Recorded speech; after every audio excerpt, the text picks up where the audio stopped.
Good morning students. कैसे हो आप लोग? तो बच्चों देखो, आज हम लोग नरेशन का टॉपिक हम लोग स्टार्ट करेंगे। तो पहले तो हमारे चैनल में आप लोगों का वेलकम है, स्वागत है। अगर आपने चैनल को सब्सक्राइब नहीं किया है तो सब्सक्राइब कर लें, लाइक करें, कमेंट करें, शेयर करें। ओके, तो देखो खासकर ये जो है ऐसे ये जो टॉपिक है नरेशन जो हम लोग अभी स्टार्ट करेंगे, ये तो सारे क्लास के लिए बहुत ही इम्पोर्टेंट है, लेकिन ये खासकर जो हमारे 9th और 10th के जो स्टूडेंट्स हैं उनके लिए बहुत ही इम्पोर्टेंट टॉपिक है। और 10th के लिए तो है ही, चाहे वो सीबीएसई बोर्ड के हों चाहे जैक बोर्ड के हों, तो ये बहुत ही इम्पोर्टेंट टॉपिक है और बच्चे बहुत कंफ्यूज करते हैं इस टॉपिक में। तो इसके लिए क्या है कि आपको प्रॉपर वे में इसको जानना पड़ेगा। देखो, हम छोटा छोटा वीडियो डाल करके इसको हम समझाएंगे थोड़ा थोड़ा करके, लेकिन इसको कंटिन्यू आप लोग देखिएगा तब समझ में आएगा। तो हम लोग स्टार्ट करते हैं कि नरेशन है क्या। देखो बच्चा, नरेशन का जो है, जैसे हम लोग कुछ बात बोलते हैं, कुछ एक्सप्रेस करते हैं, अपनी बातों को एक्सप्रेस करते हैं, तो वो हमारा नरेशन कहलाता है। जैसे हम कोई भी चीज़ बोलते हैं, जैसे हम कह रहे हैं कि Ram said Rakesh is going to market, Sita said to me I am going to Patna tomorrow. तो दैट मीन्स ये सब जो सेंटेंसेस होते हैं ये हमारे नरेशन के अंदर आते हैं, है ना। आपने कुछ भी बोला तो वो क्या कहलाता है? नरेशन कहलाता है। ठीक है, अब देखो नरेशन में क्या है, इसके काइंड्स कितने हैं, है ना, काइंड्स। तो आपको इसका काइंड्स का पता होना बहुत ज़रूरी है। ठीक है, तो काइंड्स ऑफ नरेशन। ओके, तो देखना ये स्टार्ट शुरू में है, कहीं की दिक्कत होगी तो बताना। तो नरेशन जो है ये दो तरह के होते हैं। कितने होते हैं? देखो, अब नरेशन को हम लोग नरेशन भी बोलते हैं, इसको रिपोर्टेड स्पीच भी बोला जाता है, इसको डायरेक्ट एंड इनडायरेक्ट स्पीच भी बोला जाता है। ठीक है ना। तो नरेशन दो तरह के होते हैं। पहला क्या है? पहला है डायरेक्ट, इसको डायरेक्ट स्पीच या फिर डायरेक्ट नरेशन भी बोलते हैं। दूसरा क्या है? नंबर 2, दूसरा है इनडायरेक्ट स्पीच या फिर इनडायरेक्ट नरेशन, है ना। हम इसको दो तरीके से दो होता है। That means how many kinds are there of narration? तो there are two kinds of narration, direct speech and indirect speech. ठीक है, अब देखो डायरेक्ट स्पीच क्या होता है, इसको समझ लो। डायरेक्ट स्पीच है क्या? What is direct speech? ठीक है ना। तो देखो, कहीं दिक्कत होगी तो कमेंट करना, इसमें हम कुछ सुधार, कुछ जो है इम्प्रूव करने की कोशिश करेंगे। ओके, तो डायरेक्ट स्पीच क्या है? तो जब ये क्या होता है, ये होता है इट इज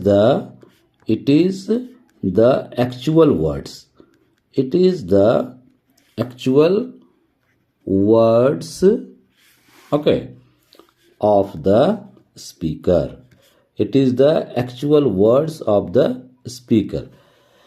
तो क्या है कि जब हम कोई बोलता है, कुछ एक्सप्रेस कर रहा है, उसकी बातों को जब हम हू बहू सेम टू सेम उसी के शब्दों में, उसी के वर्ड्स में हम बोलते हैं, तो वो कहलाता है डायरेक्ट स्पीच, है ना। तो it is the actual words of the speaker. जैसे देखो एग्जाम्पल के रूप में, एग्जाम्पल में देखो, जैसे है Rakesh says to me, Rakesh says to me I am a boy, है ना। इस तरह से है, Rakesh says to me I am a boy. Okay, तो इस तरह का जो सेंटेंस है, देखो, Rakesh says to me I am a boy, है ना। तो ये हमारा क्या हो गया? डायरेक्ट स्पीच हो गया। ओके, अब इसमें और भी जानेंगे। अब देखो इसका, अब दूसरा क्या है? इनडायरेक्ट। दूसरा क्या है?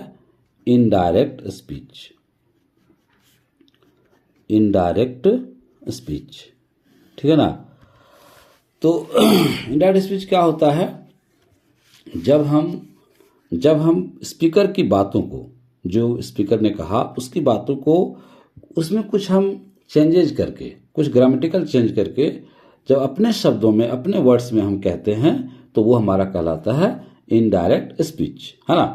तो दैट मीन जैसे देखो क्या है कि जैसे तुमने बुक का कोई क्वेश्चन है और तुम जो स्टोरी पढ़ते हो और वहीं तुम्हारा उस क्वेश्चन का आंसर मिल जाता है, तो सेम टू सेम अगर तुम उसकी वो जो बुक है, जो आंसर है, सेम टू सेम तुमने लिख दिया तो वो क्या कहलाया, डायरेक्ट। लेकिन अगर तुमने उसमें कुछ फेरबदल किया, अपने वर्ड्स में लिखा, तो वो कहलाएगा इनडायरेक्ट। तो वही चीज़ है कि इनडायरेक्ट क्या होता है, इसमें हम जो स्पीकर है उसकी बातों को अपने शब्दों में कहते हैं। जैसे देखो क्या है, Rakesh says to me I am a boy, हम इसको अपने वर्ड्स में लिख सकते हैं, अपने वर्ड्स में कह सकते हैं। कैसे लिख सकते हैं इसको, Rakesh tells me that he is a boy, he is a boy. Rakesh tells me that he is a boy. तो ये जो हमारा हो गया, इसमें क्या हमने कुछ इसमें चेंजेस किया। जैसे यहाँ पर देखो ये कहलाता है कॉमा, और ये जो है ऊपर में दिया हुआ है, ये यहाँ पर इस तरह से, और इधर जो दिया हुआ ये कहलाता है इन्वर्टेड कॉमा।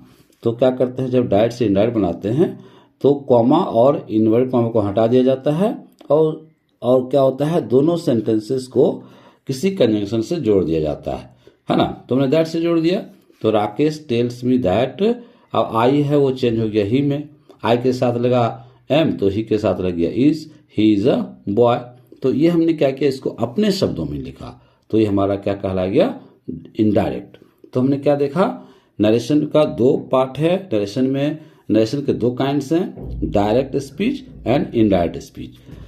और ये देखो, ये जो हमारा डायरेक्ट में है तो इसमें क्या है, कॉमा से पहले जो हमारा सेंटेंस है ये कहलाता है रिपोर्टिंग वर्ब, और इसको कहते हैं इन्वर्टेड कॉमा।